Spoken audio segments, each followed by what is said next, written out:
This story begins with a sword and a cat girl traveling in a wagon with an unknown destination. The sword tells that in his past life, he was a man who was hit by a truck trying to save someone. Some time ago, after dying when he was hit by the truck, when he reopened his eyes he realized that he had reincarnated in another world and was a sword. He uses his appraisal ability to check his stats and realizes that he has powerful abilities. A group of goblins try to grab him, but they don't have the strength to lift him from his pedestal.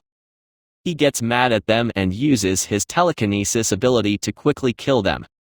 He realizes that when he cuts the magical crystals of the monsters, he gains their skills. Elsewhere, a cat girl is beaten by her owners as she is a slave and prays to heaven that she is not so weak. The protagonist, who is an intelligent weapon, spends his time fighting monsters to gain their skills and become stronger by leveling up.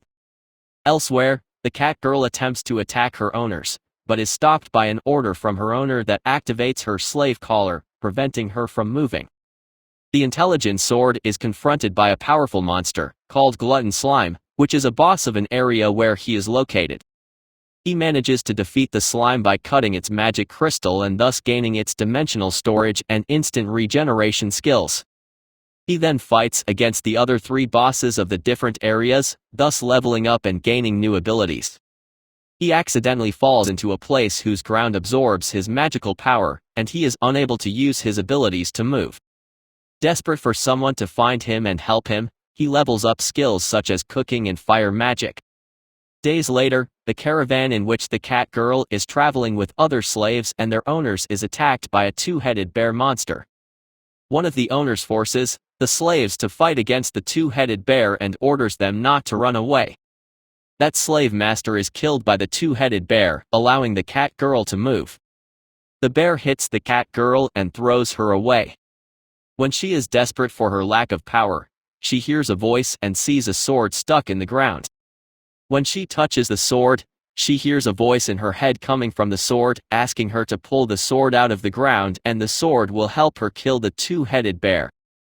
The cat girl manages to get the sword out of the ground and avoid an attack from the monster. The girl uses her will to equip the intelligent sword, thus managing to get some skills from the sword. Then, she uses the newly acquired skills to defeat the 2-headed bear monster by killing it. After the battle, the sword requests the girl to be its wielder. At that moment, one of the surviving slave owners tries to take the sword from the cat girl, saying that he is her owner and that he has a slave contract. The sword uses its abilities to kill the man and burn the slave contract, thus releasing the collar from the cat girl's neck.